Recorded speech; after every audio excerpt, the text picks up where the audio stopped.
বাড়িতে যতই এইসব খাবার খাই না কেন, পাহাড়ে এসে এই খাবারগুলোরই খাওয়ার কিন্তু আলাদাই মজা, তাই না? আজ আমাদের দার্জিলিংয়ের দ্বিতীয় দিন। অলরেডি আমি ফার্স্ট পার্ট কিন্তু পোস্ট করে দিয়েছি, এটা হচ্ছে সেকেন্ড পার্টটাও কিন্তু অনেক ইন্টারেস্টিং মুহূর্ত তোমাদের সাথে শেয়ার করব। পুরো ভিডিওটা কিন্তু দেখা চাই। চলো এখন থেকে ভিডিওটা কন্টিনিউ করা যাক।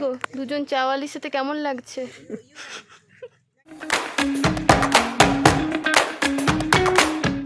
Hello everyone, welcome to back our new blog. আমি এখন এক্সপ্লোর মিরিকের সেকেন্ড পার্ট নিয়ে চলে এসেছি। এখন আমরা চলে এসেছি মিরিকের চা বাগানে, যেটার জন্য আমরা এতক্ষণ ধরে অধীর আগ্রহে ছিলাম। চারিদিকের পরিবেশটা এত সুন্দর, চোখ সরানোই যাচ্ছিল না। বেশ কিছুক্ষণ চোখ ভরে নিয়ে শুরু করলাম তোমাদের জন্য ভিডিও। জীবনের কিছু মূল্যবান স্মৃতিগুলো ফোনের পাতায় তুলে রাখলাম। যারা যারা আসতে চাইছে তারা কিন্তু নোটিশটা কিন্তু ভালো করে পড়ে নিও। এসেই এখানে বাগানের ভেতর দেখছি অনেক কিন্তু চায়ের স্টল রয়েছে। এখান থেকে কিন্তু তোমরা তোমাদের পছন্দ মতো কিন্তু চা ট্রাই করতে পারো। বেটু কেমন খাচ্ছে চা?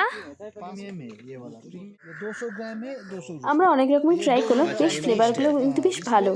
এখন টেস্ট করে চা কেনার পালা।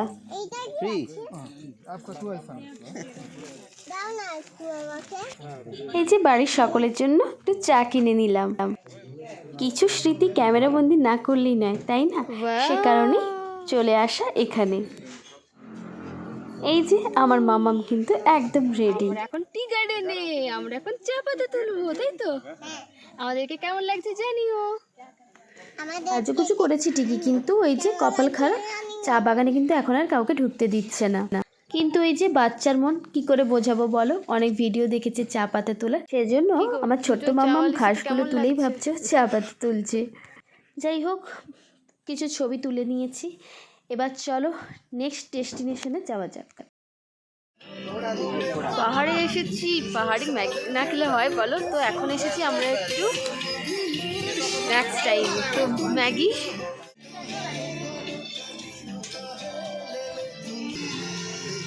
এখানে তো গরম গরম ম্যাগি হচ্ছে, আর প্রচণ্ড ঠান্ডা, কি বলবো তোমাদের, তাই জন্য হাতে নিয়ে নিয়েছি গরম গরম চা। কি গো কেমন? এইসব খাওয়ার যতই বাড়িতে খাই না কেন, পাহাড়ে এসে খাওয়ার কিন্তু মজাটাই সম্পূর্ণ আলাদা। টেস্টটা যেন আরও দ্বিগুণ বেড়ে যায়। আর এই মুহূর্তে আমরা এখন নেপাল সীমান্তেই কিন্তু রয়েছি। দেন এরপরে আমরা যাবো next destination, pine ফরেস্টে।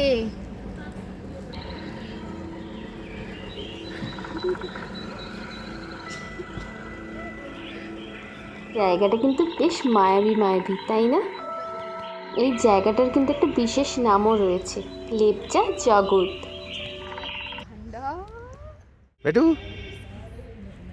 High high, আমরা এখন পাইন ফরেস্টে এসেছি। পাইন ফরেস্টে এসেছি, হ্যাঁ অনেক কাজ বলো। আমরা কিন্তু বেশ সুন্দর সময় এসেছি। দেখতেই পাচ্ছ চারিদিকে কিন্তু গাছেদের সাথে মেঘেদেরও খেলা চলছে এখানে। আর পরিবেশটা এত শান্ত, এত নির্জন, আর তোমাদের কি বলবো, চলো দেখো। Good evening. আজকে আমাদের দার্জিলিংয়ে ছিল সেকেন্ড ডে। তো আজকে আমরা ঘুরলাম Mirik lake, Darjeeling tea garden আর নেপালের সীমান্ত। আর এখন আমরা দাঁড়িয়ে আছি পাইন ফরেস্ট। এটাই আমাদের লাস্ট ডেস্টিনেশন। তো ভাবলাম চলো ব্লগটা তাহলে শেষ করি। আজকের ব্লগটা আমার দার্জিলিংয়ে যেখানে আমরা ঘুরেছি সেগুলোই তোমাদের সাথে শেয়ার করলাম। আশা করছি আজকের ব্লগটা খুব ভালো লাগবে। ভালো লাগলে অবশ্যই লাইক কমেন্ট করে দিও। আর দেখা হচ্ছে পরের দিন নতুন একটা ভিডিওর সাথে। আর ততক্ষণ অবধি তোমার সঙ্গে খুব ভালো থেকো, সুস্থ থেকো। চলো এখন ফিরবো হোটেলে। Bye bye bye bye bye.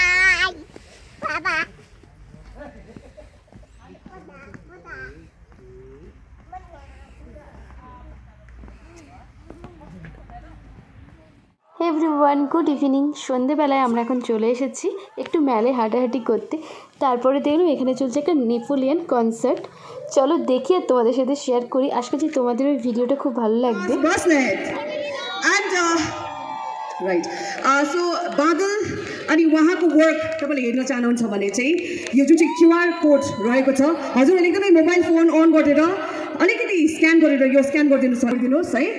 अनि तपाईँले म्युजिकल फिल्म हेर्न सक्नुहुन्छ सब्सक्राइब गरिदिनुहोस् अनि हाम्रो आर्टिस्टलाई पनि सपोर्ट गर्नुहोस् भन्न चाहन्छु because he is indeed a very very talented film maker and we should definitely come forward to support him thank you so much এরপর আমরা একটু চলে এসেছিলাম প্লেনে এসে আগের দিনে এসেছিলাম ডিনার করতে কিন্তু বেকারিটা আমাদের ট্রাই করা হয়নি সেখানে বেকারি ট্রাই করতে কিন্তু আজকে সন্ধ্যেবেলা চলে এসেছি চলো কী কী নিলাম আর কেমন লাগলো সমস্ত কিছু তোমার সাথে শেয়ার করবো এই একটা বার্গার টাইপ কেক রয়েছে আর রয়েছে একটা ডোনাট নিয়েছিলাম আর একটা তো দেখালাম বিস্কিট মতো নিয়েছিলাম যেটা রোল বিস্কিট আমাদের ওখানেও পাওয়া যায় আমার কিন্তু সব খাবারগুলোর মধ্যে মাফিনটা বেশ ভালো লেগেছে তাই তোমাদেরকে দেখালাম আর নিয়েছিলাম ক্যাফেচিনো ব্যাস এগুলো খেয়েই আমরা চলে গিয়েছিলাম সোজা হোটেলে এখন আমরা কোথায় যাচ্ছি বলে ডিনার করতে বলো এখন আমরা যাচ্ছি ডিনার করতে চলো ফাইভ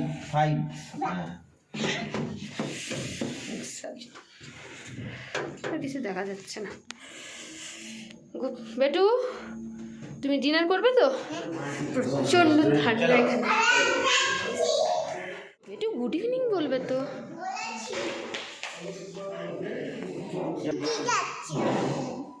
গুড